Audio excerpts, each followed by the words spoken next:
Hey guys, this is Cliff again with another unit in our Combat Boot Camp series. And this time around I'd like to talk about smoke and fire, two related concepts. Smoke and fire, well, basically derive from artillery attacks, and smoke can also be generated from the grenade attacks that we talked about earlier. So smoke gets placed on the board and we resolve smoke over a series of turns, so I just want to run through that process. And then we have fires as well to deal with, which have their own rules that came out of Volume 2. So smoke comes in two flavors. So let me pull up our markers panel. Get my mouse here. Get the markers. Under indirect fire, we've got smoke here and fading smoke. So smoke and fading smoke. I love these smoke markers that Greg made. Much more than the little square chits you get with the physical game. This is one of the advantages of playing on Vassal, is you get these extra useful markers. That said, yeah, I think I can get rid of this now. So there's two flavors. Regular smoke has a -4, which is going to affect any fire and spotting for soldiers that are in that smoke, or whose targets are in that smoke, or if that smoke is in any intervening hex between the firing or spotting and its target. Same thing with fading. It has a -2 for firing and spotting. The -1 in the black box affects leadership, so leaders wouldn't be able to extend their leadership value as strongly. If you had a leadership of 2, you'd lose 1 trying to go through that smoke to assist somebody in, let's say, rallying. Leadership values don't play that big a role overall in this game. Smokes stack so that if we had, let's put a couple soldiers on the board for fun, why don't we? Let's get a friendly. Oh, let's take, I don't know.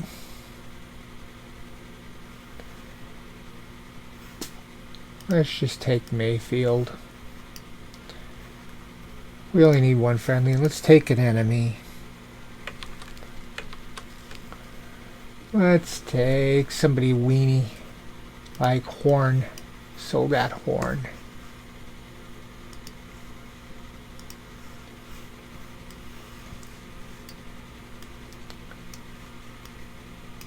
So let's put them there. So they're looking through that smoke. And let's put another smoke on. Now, if you're playing with Vassal, smokes are fixed on the board. I don't know the technical term for it, but you can't just grab them and drag them. You gotta shift click on them in order to now move them around. It keeps them from moving with your stack, which is a good thing, but once you click off, they can be annoying if you don't know what's going on. So shift click, and I'm going to clone that thing and put a clone up here. And I'm going to move this fading smoke out of the way for the moment. Mayfield has a 6 for spotting. If he's going to try to spot this guy, let's say that he's unknown. Mayfield wants to spot him. He's got a 6. Well, it's -4, -4. That breaks it down to a -2. With a rule of 0, he could still do it by rolling a 0 and a 4. But if Mayfield was unspotted, not the vehicles.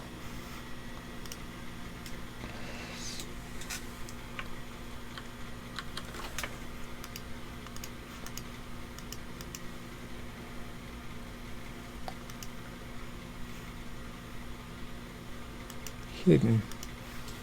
If Mayfield's hidden, this unit would not be able to spot him because this is double his TQ. If it's double his TQ, the smoke actually becomes blocking, not just hindering terrain.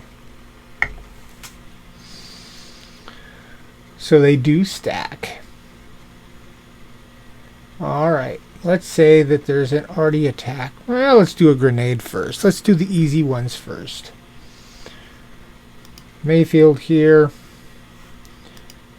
There's this guy up here. Let's get him within 4. Let's say he's spotted. Let's say you're spotted. That's all fine. I'm going to get these smokes out of here. And this one too. There. Let's give him a grenade attack.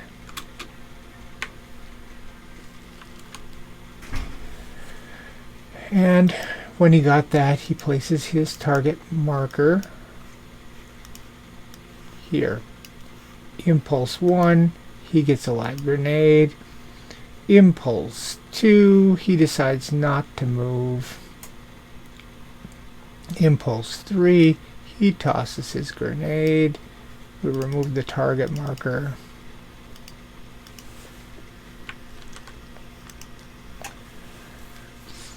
Impulse 4, we decide not to move, and the grenade goes off. We roll for scatter. We roll for the grenade. Let's say it's a grenade far. It usually is. When it goes off, we roll for damage and we place smoke. Review the grenade chapter. That's the end of this turn. So what I usually do is I put a label on these guys. Change the label. I say grenade. Grenade. Turn. Let's say this was turn 3. So I remember. So if there's ever a spurious smoke on the board, I know where it came from, because I tend to forget. It's one of the parts of getting old. So I remove that, and that, and that, and there we are. At the end of the turn 4, yeah, we can zoom in a little bit here. We don't need the whole map, do we? There. At the end of turn 4, this will become a fading smoke. So let's say this guy wanders off during turn 4. End of turn 4, this now degrades to fading smoke. So just shift click, Control F for flip or fading. And now it's only a -2. It loses the label when you flip them. But we know that the next turn all fading smokes, end of turn 5, this fading smoke would be deleted. So we just Control D it off. Because grenades, fragmentation grenades, and rifle grenades have a smoke 1. Remember when we looked at Control F6? No, 7.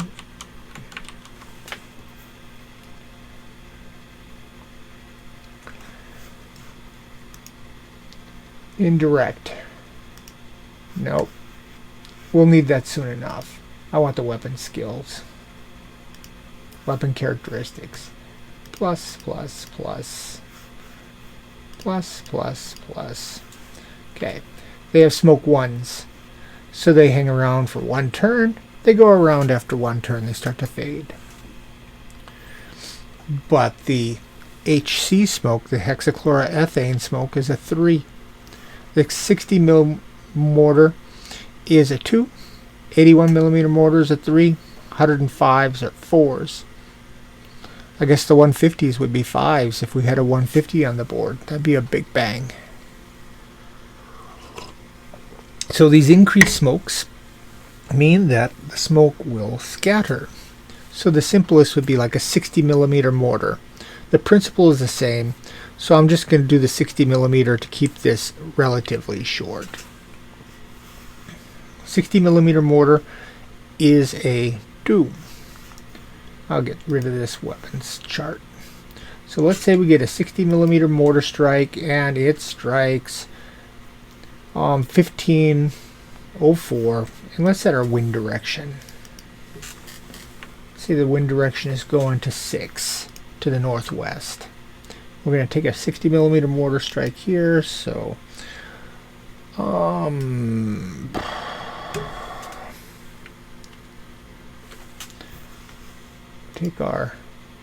we've got to get our markers. Indirect fire, 60mm friendly. Where did I say I was going to put it? It doesn't matter. Let's just put it down here.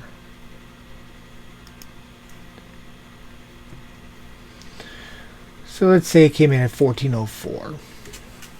1404, there's nobody home. So there's nobody to damage. We'd roll 3 die for 4 with terrain and orders taken into effect. It craters on a 0, it rubbles on a 0. So it's not likely to crater. There's no building to rubble. Doesn't crater, but it does place a smoke. So then you place your smoke. Place smoke, Shift S. At that point I can take off this marker, Control D, and I can add my label, Control L, and I say 60mm turn, let's say it was 5. Yay. So you finished up turn 5 now. At the end of turn 6, this has this spread, and it's a smoke 2. We only got 1 on the board. So you just shift click and you duplicate, Control D. Now clone, Control C. So shift click, clone it, Control C, and then bring it up to the northwest following the wind. That's turn 6. End of turn 7, we've reached our smoke number. So you just shift click both of these and Control F to flip them. That's turn 7. End of turn 8, the furthest one out gets removed. End of turn 9, the next one gets removed. Same process for mortars. It's just 3 out, 3 back. Same thing with the hexachloroethane smoke. They're 3 out, 3 back, and 105s are 4 out, 4 back. If you write down what they are, you'll know how many to spread them. If you write down the turn number they started at, you'll know to take 1 off each, or how many to add on at each turn. So you can kind of do you can reconcile your smoke to make sure you didn't lose your place. Okay, what about fire? Fires are set occasionally by artillery strikes. Artillery and mortar attacks can cause fire if they strike terrain that can burn, which includes trees and buildings and hedges or bocage if you're in bocage, long grass, orchards, or logs. So they're kind of intuitive. Things that you'd think of that would burn. Obviously rocks are not going to burn. Clear terrain's not going to burn. Rivers are not going to burn. Unless you're the Cuyahoga. You have to be old enough to understand that. Okay. So let's say we have an arty strike. Let's say an 81 this time. Okay, I need to get my marker. I take my 81 and I say it struck 1406. It was placed, it scattered, it ended up in 1406. We need to resolve this. There's nobody around to frag. If there was, 4 dice for 5 with terrain and orders taken into effect. We don't, well, we got to check for crater, but not rubble, because we're not in a building. If it was a building, we'd roll a 1 or a 0 to rubble. Crater, 0, 1, or 2. No crater. We do roll for smoke. we place smoke, and we also roll for fire because we're in a tree. Trees, if you check table 29.2 in your volume 2 rule book, not the campaign rule book, but the regular rule book that comes with volume 2, table 29.2, trees have a kindling value of 2. 0, 1, or 2 starts a fire. 3, 8, 7, 5, 8, 7, 7, 3, 7, 1. Finally start a fire. Alright. If you start a fire, the fire goes there. Shift F. And I can take off that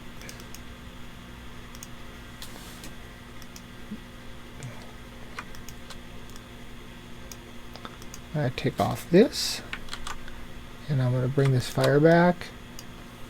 Fires generate their own smoke. They generate fading smoke, and they have a smoke number of 3. So they spread just like arty strikes spread.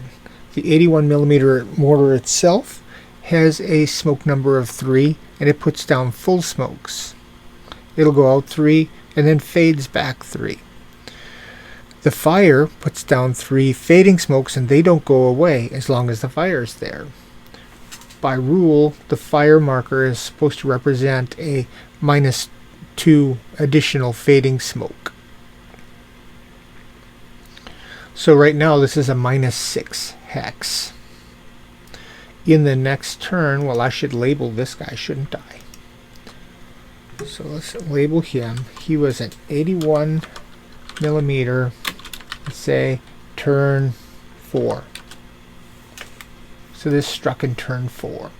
In turn 5, at the end of turn 5 when we're finishing up, this guy gets cloned and follows the wind. And we're also going to clone him and flip him for our fire. Now there's 6 there. That's the end of turn 5. In the end of turn 6, I would once again shift click him, and I'd clone him, and I'd bring him up here, and I'd clone him and flip him to fading. Now we're at our maximum extent. After the next turn, turn 7, all of the regular smokes are going to get flipped to fading smoke. It'll be -4 instead of -6 at all these hexes, and it'll fade on back. Now, in addition, while all that's happening, at the end of each turn, the fire needs to be dealt with.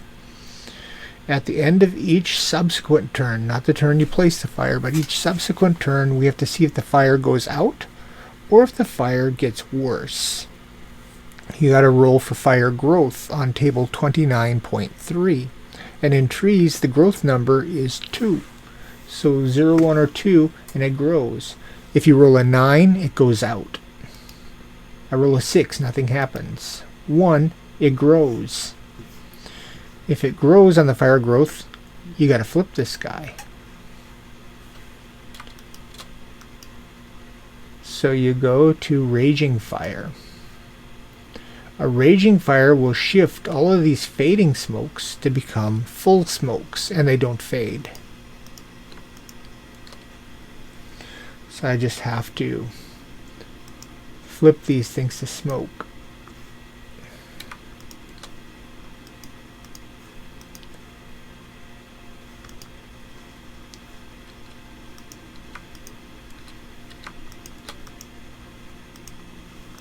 There. So now this should have 2 smokes. One for the Arty Strike, one for the Raging Fire. The Arty Strike will eventually fade, but the Raging Fire remains. Raging Fires never go out, but Raging Fires can spread. Let's get rid of the smokes for a moment, just to make this clearer.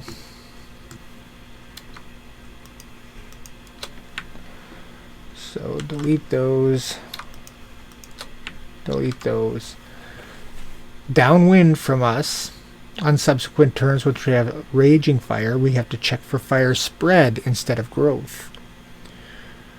There's a building downwind, and a building has a fire spread value of 1 in table 29.4. If we roll a 0 or a 1, this raging fire is going to spread to the building. 1. It spreads to the building. So I just clone that and drag it over. Now the building's on fire and these trees are on fire. It won't be able to spread any further because it can't spread into clear terrain, only into burnable terrain, something with a kindling value. So you could set a field of long grass on fire and the whole field could catch on fire. This is going to generate a lot of smoke. Now, fires and raging fires cannot be occupied by soldiers. If there's a soldier that is in the hex with a fire marker at the end of that turn, they have to draw a wound card. If they're in a hex with a raging fire at the end of the turn, they have to draw 2 wound cards. So you don't want to be in those fires. And in a night mission, I think that a raging fire should illuminate 1 hex. Ross agreed with me on the forums in BGG. I think that a raging fire ought to illuminate all the adjacent hexes. A regular fire that's just been kindled probably is not going to throw enough light to really illuminate much. But just saying, that's out there. So that's really the gist of working with fires, which are relatively uncommon. They do happen, but definitely not every scenario. It's like, in my experience, like once every 10 scenarios I get a fire on the board. Smoke happens all the time, mostly from grenades and from arty attacks that get drawn by random events. Just tend to mess up your lines of sight a bit. But smoke can be an advantage when you have to deal with MG42s. And when we get to tactics, I'll talk a little bit about smoke and how to think about smoke a little bit, at least from my point of view. That is the gist of what I wanted to cover this time. Pretty easy stuff. Next time, we're going to start going through all the checks, the check rolls, which, to my way of thinking, is some of the more confusing parts of the game because I can never remember which rolls get modified which ways. So I'm going to try to make that easier to remember for you because we have a lot of checks: morale checks, troop quality checks, wounded morale checks, etc. Which gets modified by what? It's going to be the topic of our next couple of videos. We're getting there, closing in on 20 of them. I will talk to you guys soon. Later.